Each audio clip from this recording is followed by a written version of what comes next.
Good morning. It's me, Robert Phoenix, and I'm here with another edition of the Astro Weather. Sorry, a little bit late today because we had a lot of drama around the homestead here. Peachy was hunting a mouse, and I was helping her.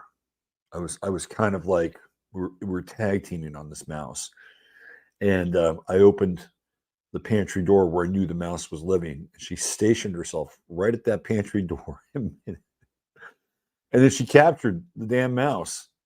When she paraded it around the house and then let it go so she could play around with it, and then she lost the mouse. So there's a mouse in the house on the loose. And anyway, little bit of drama. Exciting. I'm so proud of my Peachy.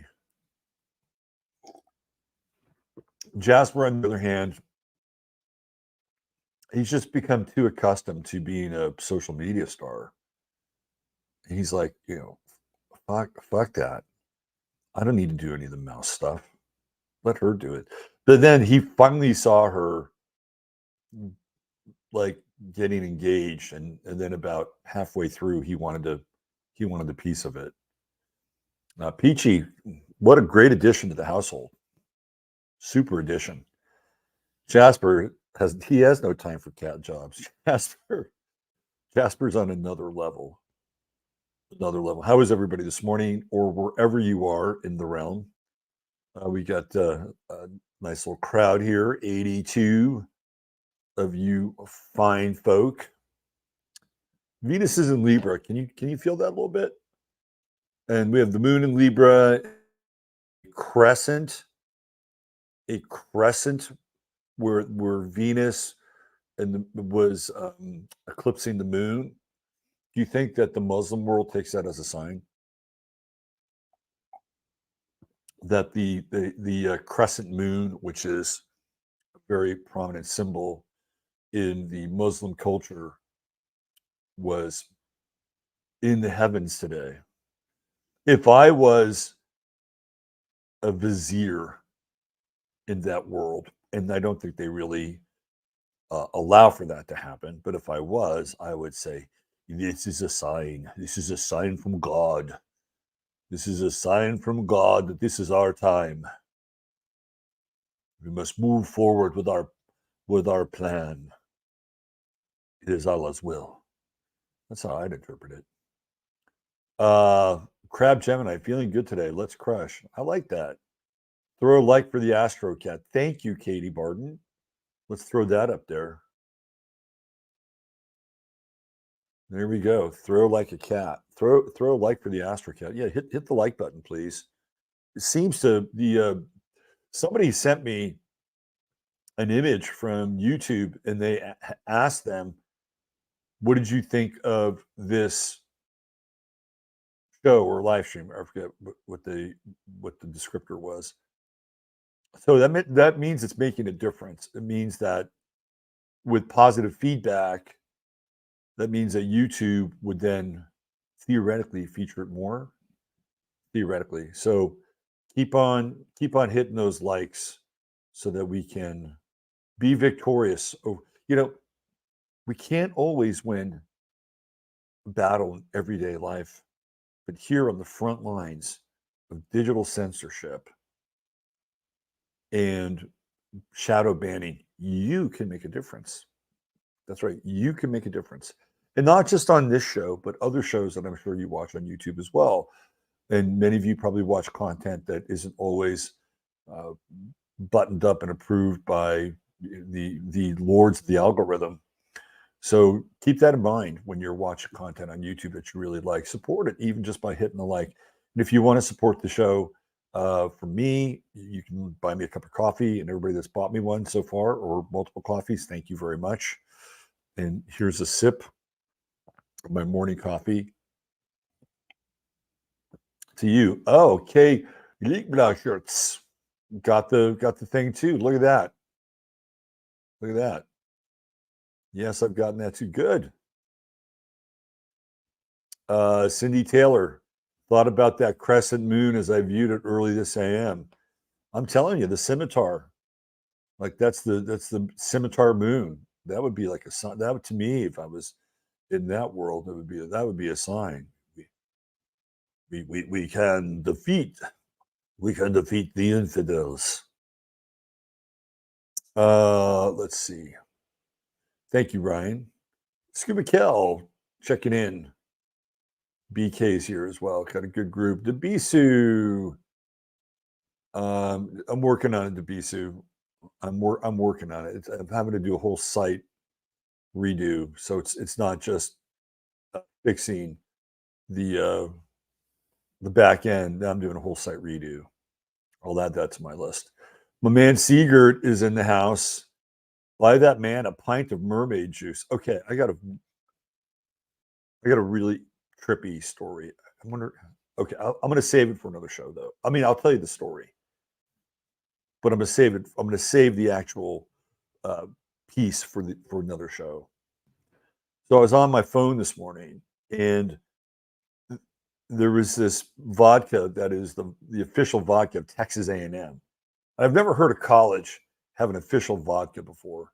I thought, wow, what's this vodka all about? It's called Fix, F-I-X, and it apparently has to do with the water that comes from that area, College Station. It comes up from this aquifer, and it's like, naturally charcoal filtered, and then they use this coconut husk charcoal filter, like 8 times distillation process. They use organic non-glyphosate corn to create the vodka. I'm like, oh, this is kind of interesting. So it's high pH vodka. So while you're getting smashed, you're not draining your bodily fluids, right? You're not getting dehydrated. And I kept going through this ad that was on it was actually on ESPN, and I was going through the ad, and I got to the end of the ad, and I swear to God, the dude looked the guy who runs the company looks just fucking like me. Does that ever happen to you when you see somebody like in a picture that resembles you? Does that freak you out? It kind of freaked me out a little bit when I saw that. And I showed the picture to my mother, and I said, "Hey, what do you think of this picture of me?" "Oh, who took that? Did Joan take that picture?" I'm like, that's not me. Sounds good for tinctures. Yeah. Rehydrate while you dehydrate. Yep. I did get a computer upgrade to Bisu, and I'm glad I did, because yesterday I was doing a reading with somebody and my computer just went nuts, and I had to stop it and then break out this computer, which I'm using now. And I bought that just before the event. So now I'm integrating this new computer, and I highly recommend that. You should have at least 1 or 2 extra computers. Never saw a picture of someone who looks like me. That's good. That's good. Okay. No 15 minutes on the website. I was trying to watch. It only showed old ones. Yeah. So my website got hacked twice. And instead of doing more shows with a hackable website, I've had to kind of vision the whole thing. So that's what happened. In Lunchbox 81, in 2nd grade, my yearbook photo has another girl's name, and she has mine. We look so much alike. Peeps thought us twins. That's I got one that's even weirder. Okay, this is a weird one. This is really a weird one. So I promise I'll get under the weather. But there is a time when my ex-wife was she was trying to get into the Ironman triathlon in Hawaii. So when you do that, you have to be a part of this social media process, and they have to approve you. It's like a contest, and the person that gets the most votes and their story is the most compelling will be able to run in the race, right? So she hired somebody to do a video about her, and I remember at the time she asked me because I was doing my shows and I had my website and everything, and she asked me if I could promote her quest. It was kind of tricky. Like, I don't know. We haven't been all that kind to each other. And I remember there was a time where you thought what I did was silly, and now you want me to promote your event or your, and I'm like, okay, she's the mother of my kid, right? She's lost all this weight. She's really on this physical fitness drive. I'll do it. I buried my ego, and so I promoted her and her video. So she got in, and one of the things that happened was that Good Morning America did a feature on her because her story is pretty wild. I mean, she lost all this weight. She, dealt, and again, as much as I may have had issues, or we may have had issues, I really respect the fact that she was able to stare down some not so great habits and conquer those habits and really transform her body. So I do respect that. But what was funny, so they're running this story on her on Good Morning America, and then she's talking about how she's doing it for her son, which is our son. And the weirdest thing happened. My son went to school with this kid who is blonde and kind of looked like him a little bit. And I knew the kid, I knew his mother and everything. And when they went to put a picture of my son on Good Morning America, it was this kid. And I'm like, what, what is this kid? He's not my son. But I knew the kid, right? It was really weird. And so the kid's mother kept getting all these calls. Hey, I just saw blank. I just saw blank on Good Morning America. But you're his mother. I mean, the whole thing was, I don't know how it happened, but it was really weird. So it was one of those mistaken identity things. Joe Loss says, I've been told many times I look like someone they know. Doesn't matter what age I've been over the years. Look at that moon sprout has the crescent moon. Fitting moon sprout, very fitting. Yes, Kelly and kids, I took the high road. I took the high road. All right, let's get into the Astro Weather. Did you guys watch the Republican debate last night? Whatever you think of Vivek the Snake, he completely flattened the room last. It was this is one of these fucking things. Okay, hold on. Oh, okay. This is where choose. Okay, share. This is one of those things where with this computer that I have a challenge with sharing on a window. Hold on, let me do this. Let me cancel this. You go into settings here just for a second. Layouts and virtual background. I apologize.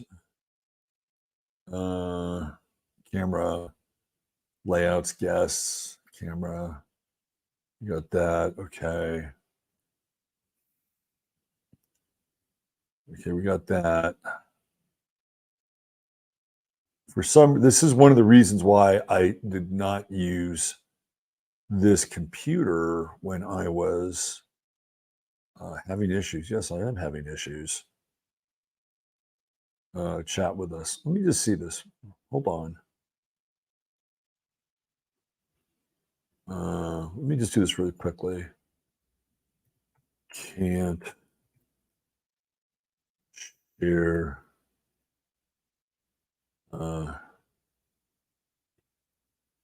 Image. Let's see what happens. Let's see how responsive they are. Live customer support. I'm sorry about that. Let me talk about the debate last night. When we think of Libra, I'll bring this into astrological terms. When we think, okay, here we go. I just want to do. Hold on. I apologize for this, but it's important for the show.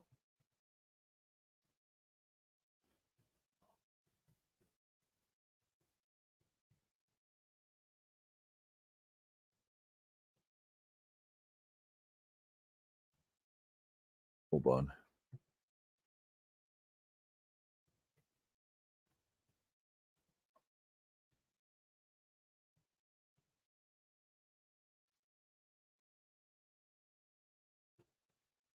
Hold on, I apologize, but this will help the quality of the show. I promise.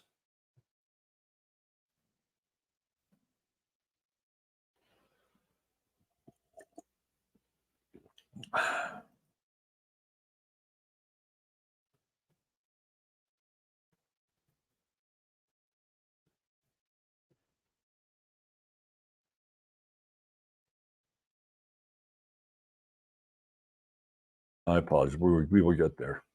Um, so, that debate happened, Moon in Libra, Venus in Libra, and the idea of Libra is, to balance things out, right? So, whatever you think of Vivek the snake, right? That was the role he was playing last night because everybody else was so tilted in one direction.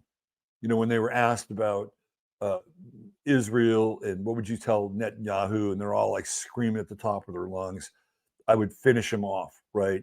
And Ramaswamy was clearly supportive of Israel, but he was coming in and bringing other other. Can you try uploading the image to a tab on your browser? Oh, I could probably do that. Let's try this. Let's see if I can do that. Yep. Okay. This is why customer service is good. Okay. Yes. I think that will work.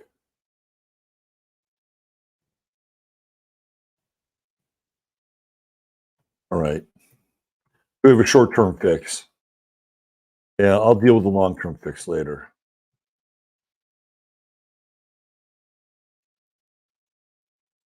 All right.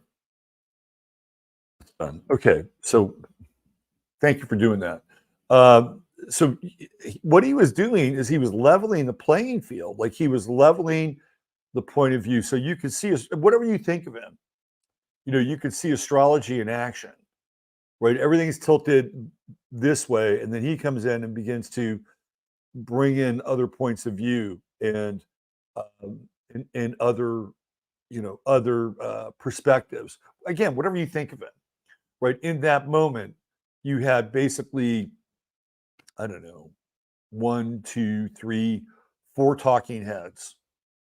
And by the way, Tim Scott is not long for that circuit. He's way out over his skis, way out over his skis.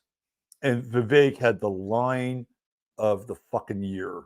He called Nikki Haley Dick Cheney in 3-inch heels. I mean, he was working on that. He was ready to spring that. Ron DeSantis just weirds me out. They all weird. Nikki Haley has she talks like this. She has a thing where she talks on it. She doesn't. Did you ever watch the Clutch Cargo cartoon where they put somebody else's mouth inside of this, image and they start talking? It's kind of like Nikki Haley in a weird way, you know? All right, let's do this. Let me do the tab. Let's do the weather.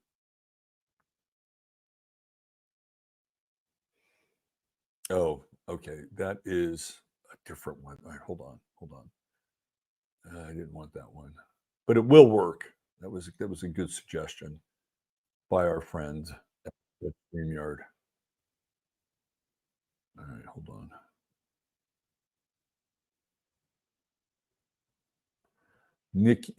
Dick Cheney in 3-inch heels. I mean, these people are all fucking warmongers.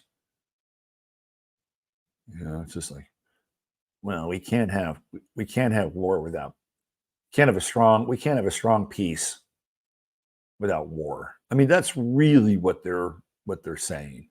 We can't have a strong peace without war. Give me a break. All right. Here we go. Let's get into it.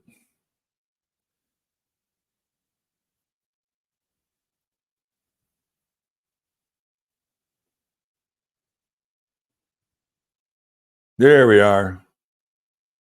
Here we go. There's our Astro Weather for today. All right. There's that moon that I was talking about, that you can see it like in the chart and in the sky, and you have Venus coming in and occulting the moon and the crescent moon. I mean, this is theoretically a time where, Libra is the peacemaker of the zodiac.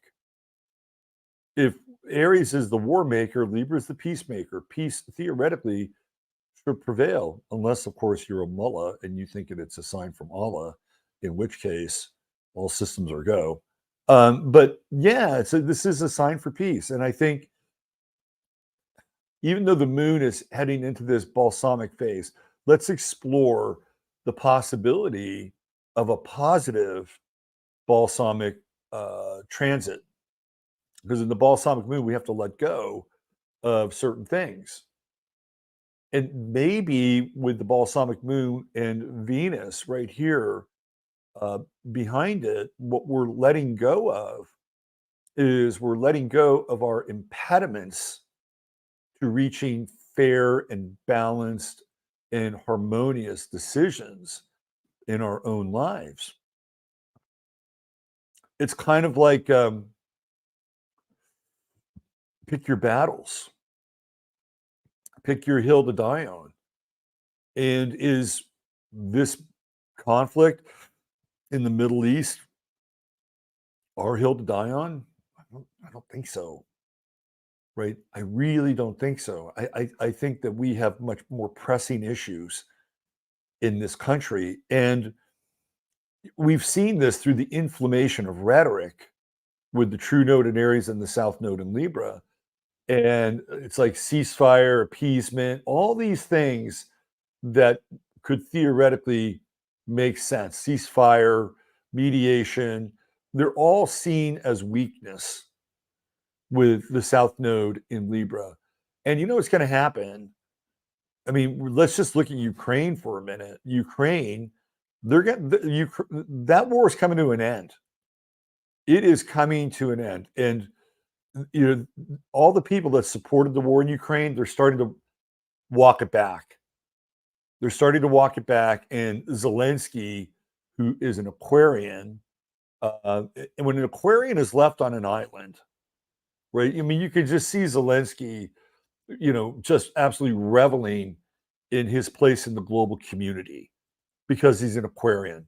And his sun, I think, is I think it's in the ninth house, pretty close to his ascendant, midheaven. So he was in his element. And what happens when that global community moves away from him? Uranus is very explosive. And I mean, I could easily see Zelensky losing his fucking shit and it happening pretty soon. And then the Zelensky becomes, he's a bad actor now for the state. And again, we're in a really, really interesting, weird time. But bringing it back to the personal, because I know that's what matters to a lot of people. I think there's a lot of harmony in the air today, and in the balsamic position, you can let go. It's kind of like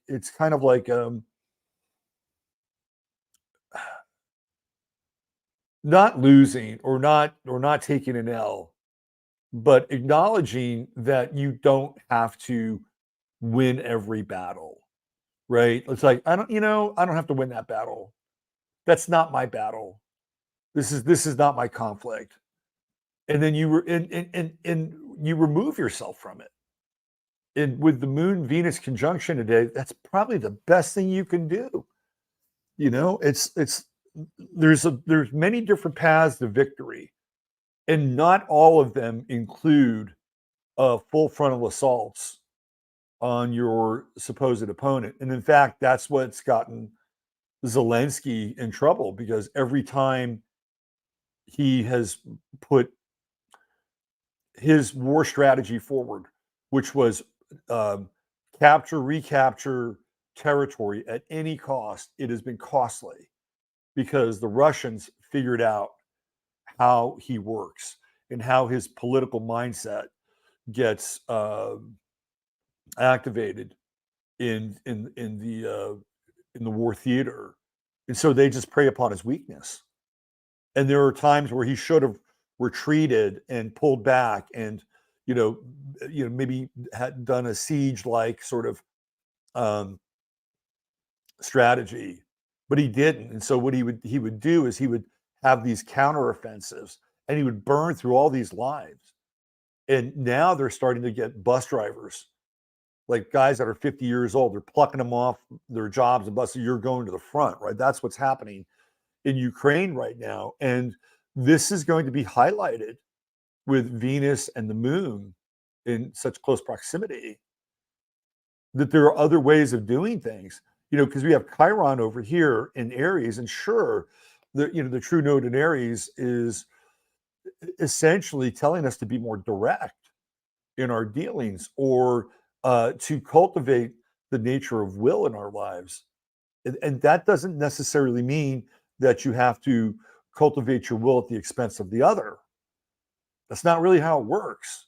The cultivation of will allows you to act accordingly on an instinctual basis, which is what Aries is. Aries is pure instinct. There's no real thought that goes into it. I mean, thought has gone into it prior to the action. Don't get me wrong, but it's not like, Hamlet, where you're pondering everything. No, it's like processing things very quickly, and then you act on it. And this is what the true note is about right now. Like, kind of understand what your direction is, where you need to put your energy, and then go in that direction. Chiron is the warning, right? Chiron is the warning sign that if you engage and I'll throw this out into the world stage, that if you engage in too much confrontation, in too much battle, it will backfire, right? Because the underbelly of Chiron is injuries and wounds and the loss of life, especially in Aries. So, and it's really easy to get pulled along on that tide. Well, who are you with? Are you with Israel, or are you with the terrorists? Right? And that's not how Libra rolls. Libra at its best and finest just is sitting right in the center of the fulcrum, right in the center of the scales. And it's like, I'm in the center. I'm with truth. I am not with rhetoric. I am not with inflamed rhetoric, and you're not going to push me on one side of the scale or the other. And I feel like this energy permeates our personal relationships now as well, because you can't get out of it with Libra. It's all about personal relationships. So this is a really important, today, specifically today, because we have this wonderful Moon Venus conjunction. By the way, they're in my sign. This wonderful Moon Venus conjunction that, for all intents and purposes, can be incredibly empowering and incredibly healing, but it's not going to necessarily be over here. Like, look at this trine with Pluto. We're still mathematically in this trine, even though the moon has come out of Virgo and Venus is still sort of in that.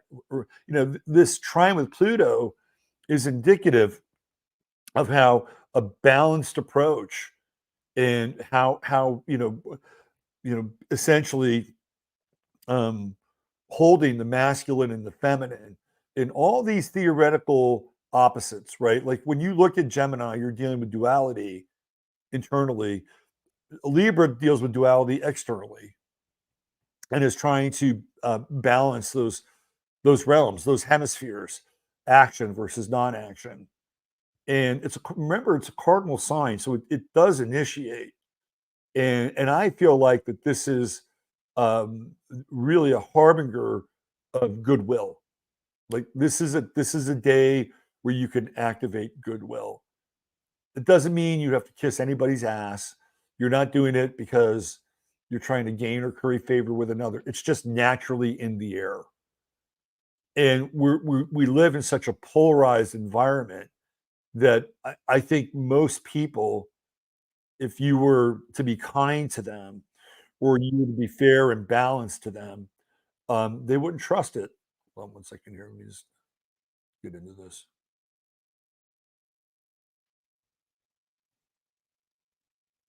All right, they're gone. I'll return to that later. You know what I'm saying? All right, what else do we have? Whoop, that's not it. Where are we? Where did it go? Hold on. There it is.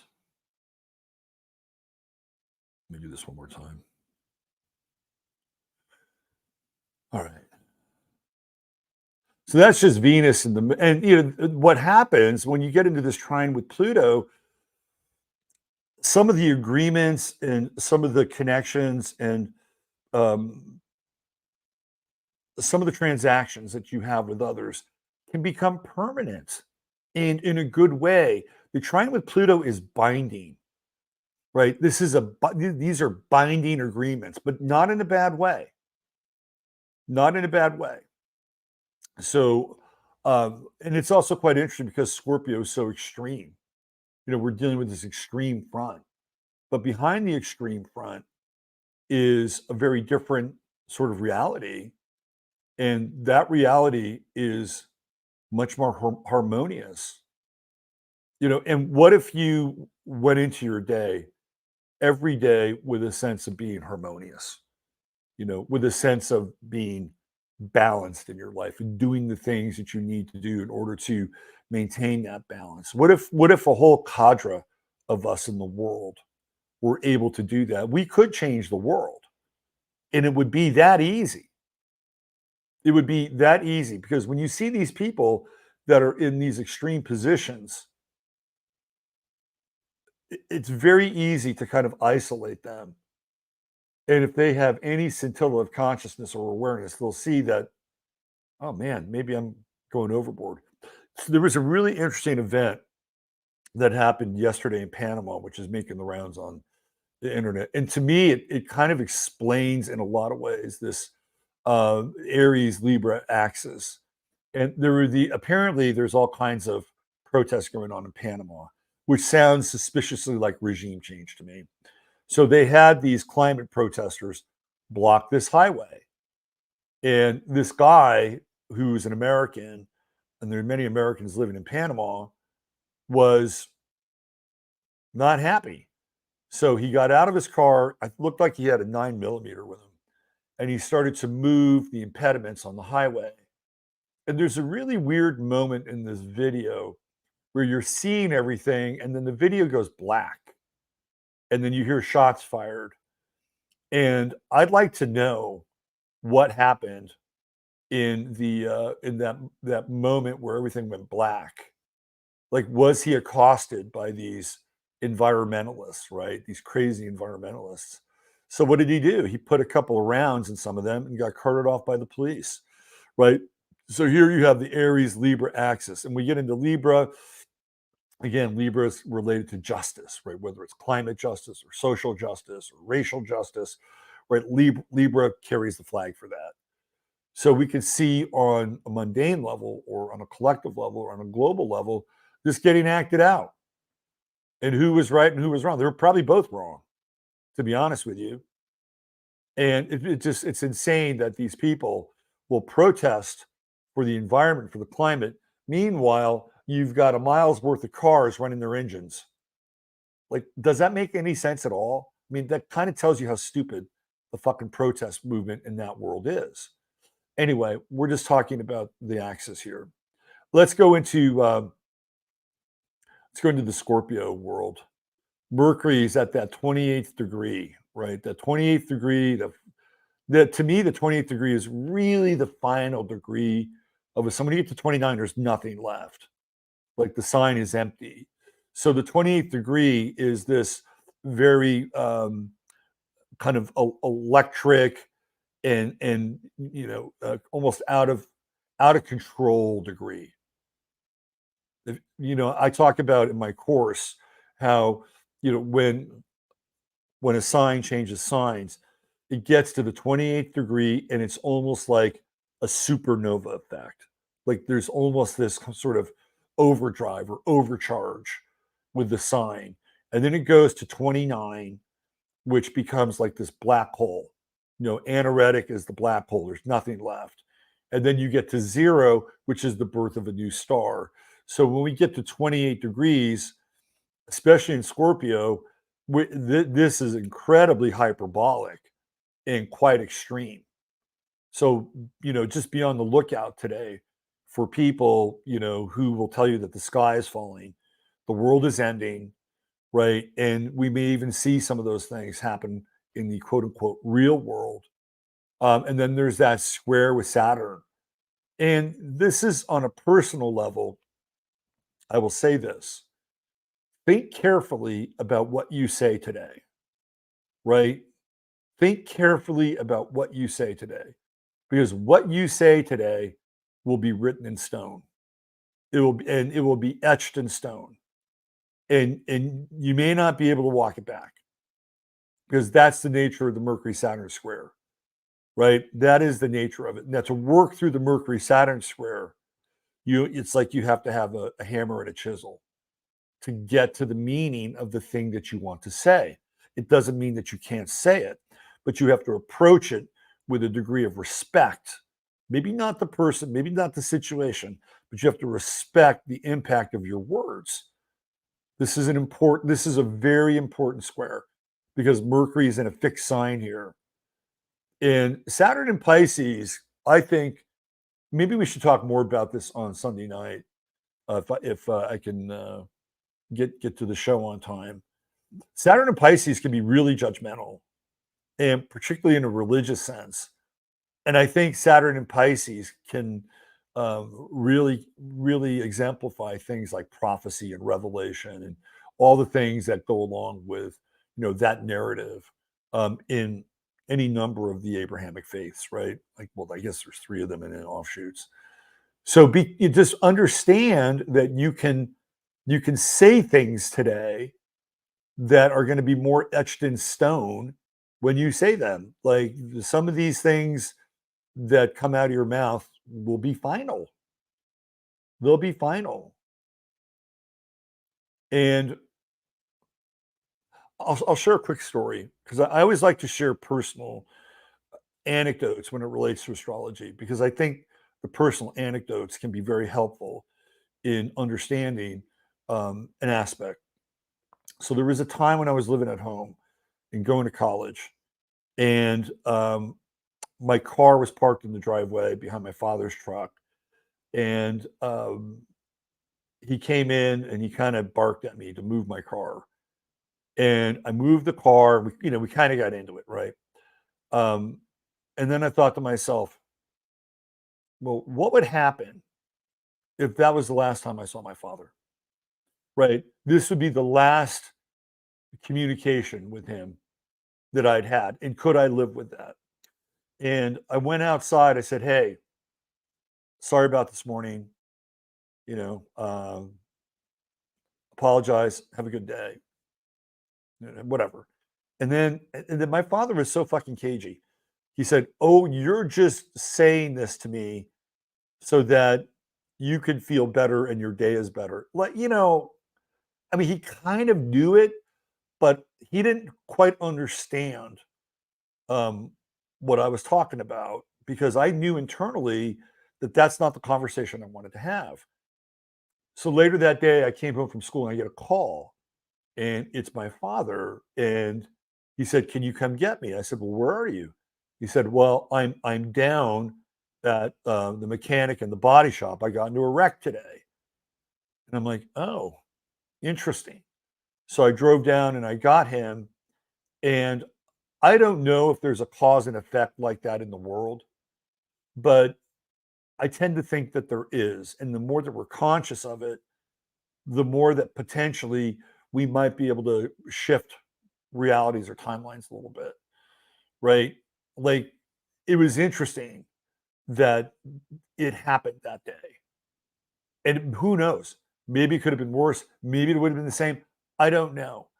But I felt much better knowing that I had that conversation, and maybe, just maybe, energetically, that I may have influenced partially the outcome of that event. Because who knows? Who knows what would have happened? Let's say I didn't do that. Let's say I was pissed off at him, under my breath, "Oh, fuck you, old man." Right? And then he takes that out into the day. And he has that energy with his day. And who knows how he reacts to that accident. He might have reacted very differently. I don't know. But I'm sharing that story with you because to me, this is the Mercury Saturn square. You want to be clear about what you're going to say because there's another path, obviously. With Mercury trining Neptune, there's another path. There's a saying, it's one of the Proverbs of Hell by William Blake, and it's dam braces and bless relaxes. So the Mercury Saturn square is a dam. The Mercury trine Neptune is a bless. And if you can, work through the dam in your head and then do your best to bless when you externalize it. And we'll all go through it, right? We all don't have to say what we're thinking. It's kind of like writing the email that you really want to send, but you hold on to it for a day and you go back and you go, I'm not going to send that. Or let me just redo the email and send it in a different way. It's kind of what we're talking about here. And it could apply to emails too, by the way. It's not just the physical world. So this is a very interesting day. We're still dealing with these oppositions. To me, sort of the banking stuff is going to be coming online here with this opposition with Uranus. I kept hearing November 20th is a big day. So we're 11 days away from that. We'll track that as we get closer. Okay, that is the Astro Weather. Let's bring in our star of the day, a very interesting star of the day. And let me see, do I have it here? Let's do the share screen, stop screen. And let's do this.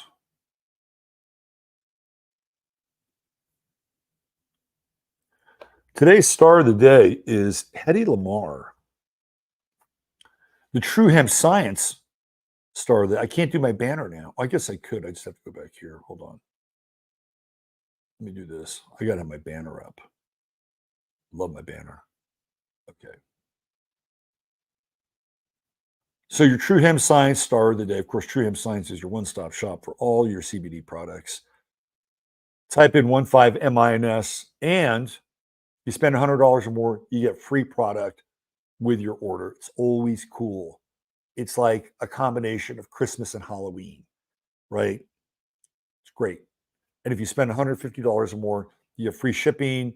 There's always a 30-day money-back guarantee. If you go to True Hemp Science, you can actually make an appointment with Chris, and he'll help you find the best CBD for your personal needs. So there you go. 15MINS. Don't forget to put that down. Hedy Lamarr, look at her. What a dark beauty Hedy Lamarr was. Born in Vienna. A lot of very smart people were born in Vienna, weren't they? Born in Vienna, Hedy Lamarr eventually migrates to the United States where she becomes a movie star. And a beautiful movie star at that. She's got that scorpionic, sultry vibe about her, right? She just oozes that scorpionic sex appeal. And she's a Cancer rising as well. And women who have Cancer rising, again, they're wearing their femininity literally, on their sleeves, right? It's like, so she's got her sun trining her ascendant, and sun in Scorpio makes her very seductive. Because when you're able to channel that energy, whether it's from like the ninth house or the fifth house onto the ascendant, the force of the personality becomes amplified. So she was, a pretty well-known actress, but Hedy Lamarr was also somebody who was ahead of her time. And I've covered her before on this show, or at least on my Sunday night show. And Hedy Lamarr is one of the creators of Bluetooth. And she worked with another researcher to come up with a model for submarines to communicate with each other. And that model was eventually adapted to Bluetooth technologies. Really fascinating. She held a bunch of patents, and you can see this in her chart, right? She's got Jupiter and Uranus in Aquarius, and it's in her 8th house. So she's really mining innovation in kind of a big way. And she's a fascinating character. And a lot of it came out of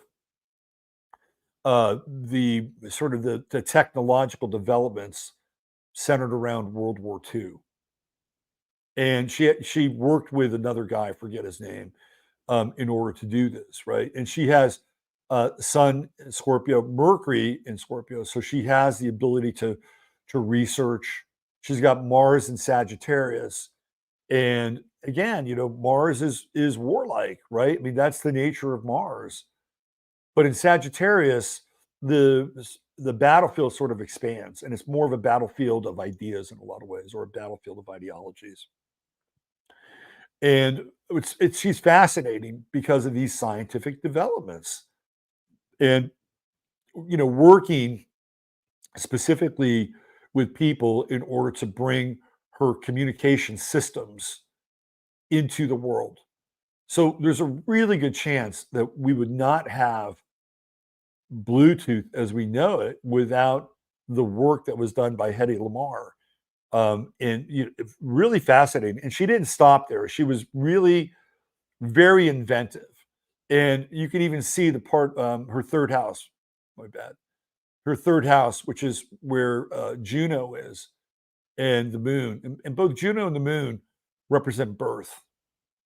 Juno's like the fertile, the fertile bride who is swelling with pregnant possibility, and something new, right? So here in the third house, it is the birth of what? The birth of an idea, or the birth of a new way of communicating. And it's really fascinating that that's where her South Node is. And I think the South Node helps her be an actress, because we know that Leo is connected to acting, right? So I think it helps her be an actress. At the end of the day, it really wasn't the acting that winds up being her long-term legacy. And she also has Saturn and Pluto in the 12th house. And again, what we see here is Mercury in trine with Saturn and trine with Pluto. So when you have a Mercury Saturn trine and Mercury Pluto trine, on a mental level, it allows the individual to really focus intensely on what they're doing. Right? When somebody locks in with a Mercury Pluto trine, and here in this case, a Saturn trine, Hedy Lamarr is not going to let up. She's going to find out what she needs to find out, discover what she needs to discover, put together the missing pieces until they're put together. That is the nature of this trine. And, and I think she was ahead of her time. Like, you're going to see this with Mercury squaring Uranus, like ideas that are ahead of her time. Mercury squaring Jupiter. But the Mercury Jupiter, to her, I think this is the challenge more than I would say the rebuke of the world at that time, right? The rebuke of the world was, "Oh, you're just an actress, just go back to the casting couch." And there may have been some of that, but to me, this is the challenge. This is the rebellious challenge, and all in this fixed square. And it's like, oh, I can't do this. Just watch. So this is a person who had indomitable will in a lot of ways. And I'm not even sure how she felt about acting, because Pisces, of course, is one of the signs that's also very much related to acting. And she had Chiron there on her midheaven. So I think it was easy for her to act and again channel that kind of sultry, smoky, Scorpio energy persona to the midheaven. But at the end of the day, I wonder how she really felt about all that. Because I would say that Hedy Lamarr was a serious person, and had some help. That Venus sextile and the Venus and Sagittarius and the partnerships that helped her develop her ideas, I think played a huge role in her ability to foment some of these ideas. Of course, she winds up leaving Vienna, due to the war. And she's got the true node in the ninth house, which means she's going to travel, right? She winds up in the United States, which is a perfect example of ninth house placements. And the true node being the big idea, right? But in order to get to a place where the big idea could be hatched, you had to get to the place. And it wasn't going to happen in Europe during World War II. All right, there's your True Hemp Science Star of the Day, Hedy Lamarr. Don't forget to hit the thumbs up and like button as well. Thank you. I will do a show tomorrow, and I will do Astro Weather tomorrow. So the only show you're missing out on today is 15 minutes. And I talked about what I was going to talk about for the most part with the Republican debates and how Vivek the Snake, no matter what you feel about him, just absolutely exposed everybody on that panel. You know, the God, what a world we live in. Anyway, thank you for being here. Thank you for supporting the show in whichever way you support it. I truly appreciate it. And have yourself a great day. Take advantage of this Moon Venus conjunction. You know, it's a really nice conjunction. And remember, think before you speak, because your words can be etched in stone today. And it's an important exercise. And now, you know what happens when I do these shows? In many cases, you know, I have to, you know, deal with the astrology myself. It's not like I'm just sitting back here kind of unfolding this stuff for you guys to deal with. No, it impacts my life as well. I can tell you many times how shit has happened that I've talked about in my own life. I'm like, oh, look at that. See? Oh, yeah. Well, you better pay attention. Anyway, thanks for being here. And I'll see you guys tomorrow for Astro Weather. And then on the Friday Farcast, I'll have Layla Gray, and we'll be talking about breaking the spell of propaganda. She's very interesting, and I think you'll enjoy meeting her. Take good care, and bye for now.